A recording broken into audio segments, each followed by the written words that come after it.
Allô, Sam! Salut Alex! Bonjour à tous et bienvenue à notre podcast L'Étoile filante par l'Étoile du Haut. Donc, un petit rappel de ce que c'est l'Étoile du Haut, c'est un centre de périnatalité qui dessert le Haut-Saint-François. Aujourd'hui au podcast, on vous parle du développement des émotions des tout-petits. Les émotions sont des réactions spontanées aux différentes situations que l'on vit. C'est important de comprendre que les émotions n'apparaissent pas toutes en même temps. Les premières émotions que votre enfant ressent sont appelées les émotions primaires. Elles apparaissent au cours de sa première année de vie. Il s'agit de la joie, de la tristesse, de la colère, de la peur, du dégoût et de la surprise. Les émotions secondaires ou mixtes apparaissent entre l'âge de 15 et 24 mois, au moment où votre tout-petit se rend compte que c'est une personne à part entière. Cette découverte l'amène à ressentir des émotions liées à la conscience de soi, comme par exemple la gêne et la jalousie.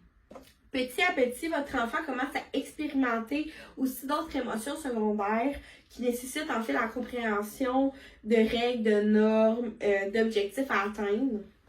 C'est le cas de la culpabilité, de la honte et de la fierté. Maintenant, parlons des bienfaits d'une bonne gestion des émotions.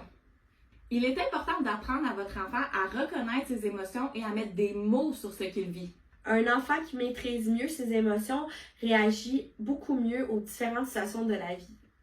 En contrepartie, un enfant qui éprouve la difficulté à gérer ses émotions aura plus de difficultés à faire face aux situations du quotidien. Donc, on va regarder ensemble qu'est-ce qu'on peut faire pour aider votre enfant à reconnaître ses émotions. Reconnaître ce qu'il ressent est la première étape pour que votre enfant apprenne à gérer ses émotions. Commencez à parler à votre enfant des émotions dès qu'il c'est un tout petit bébé. Parlez-lui des émotions plus complexes à mesure qu'il grandit. Faites-lui remarquer le langage corporel relié aux émotions, donc en utilisant des livres, des jeux, des affiches pour l'aider. Utilisez un miroir pour vous amuser à imiter les différentes émotions. Sinon, une autre idée quand votre enfant est un petit peu plus vieux, c'est que vous faites une activité, vous découpez les émotions que l'enfant peut voir dans des magazines, dans le journal, puis vous créez un genre d'album d'émotions. Apprenez à votre enfant à reconnaître ce qui se passe dans son corps lorsqu'il vit une émotion. Vous pouvez lui nommer les signes physiques que vous observez chez lui. Donc, par exemple, vous pourriez dire « Tu criais et tu avais les poings fermés quand tu as vu ta sœur briser ta tour. » Posez-lui comme question comment il s'est senti après avoir vécu une émotion. Par exemple, fâché, comment tu t'es senti, est-ce que tu as eu mal au ventre? Donc, tout dépendant de l'âge, on peut avoir des réponses développées ou non. Ensuite, voici comment vous pouvez montrer à votre enfant à contrôler ses émotions. Votre rôle en tant que parent est de montrer à votre enfant comment il peut vivre et exprimer ses émotions, en plus de lui montrer comment il peut les gérer. Donc, voici des conseils pour bien accompagner votre enfant.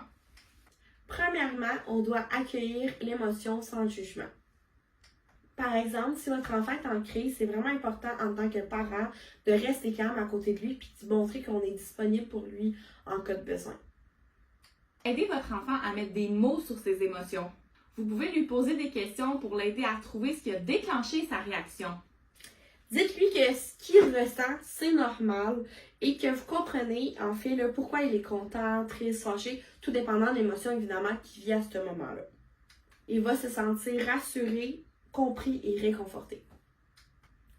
C'est aussi important de prendre le temps d'écouter votre enfant, même si vous êtes pressé ou préoccupé, parce qu'un enfant qui va se sentir entendu et compris, il va passer plus rapidement à autre chose. Favorisez les discussions en famille sur les émotions. Par exemple, lors du souper, vous pourriez parler de qu'est-ce qui vous a rendu joyeux sur telle situation. Donc, vous exposez vos enfants à des discussions sur les émotions.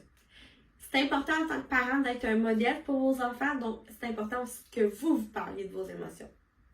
Donc, on va vous proposer des outils et des stratégies en fait pour aider votre enfant à gérer mieux ses émotions. Premièrement, les livres sont une bonne façon pour démontrer une bonne gestion des émotions à votre enfant. Donc, par exemple, lors de la lecture d'un livre sur les émotions ou même un livre qu'on a à la maison, bien, ça peut être de questionner votre enfant par rapport aux personnages. Donc, Hey, qu'est-ce que le personnage a vécu? Comment tu penses qu'il se sent? Est-ce qu'il a l'air fâché? Regarde son visage. Est-ce qu'il fait un sourire? Est-ce qu'il est triste? Donc, dans un livre, c'est un bon moyen pour apprendre à l'enfant des moyens pour gérer ses émotions. Un autre moyen, c'est de mettre des affiches comme celle-ci dans votre maison ou dans votre milieu de garde. Donc, ça l'expose vos enfants aux émotions. Donc, vous les mettez dès qu'ils sont tout petits. Donc, ils vont pouvoir les voir et vous pouvez prendre des moments dans la journée pour regarder les émotions et les expliquer aux enfants. Donc, ceci, c'est une affiche qu'on a prise sur Internet sur le site Naître et Grandir.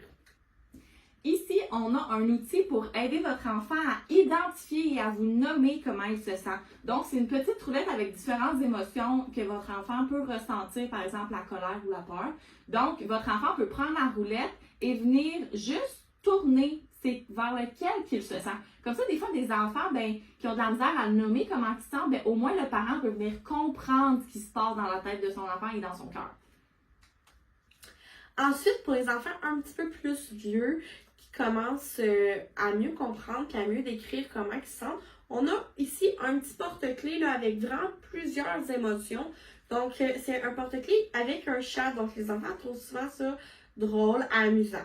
Fait que, par exemple, je vous nomme l'émotion de la colère. Fait que là, on voit le chat qui est fâché. Ça dit « je suis fâché ». Mais là, ça l'explique à l'enfant là, toutes les façons qu'ils peuvent se sentir quand il est fâché.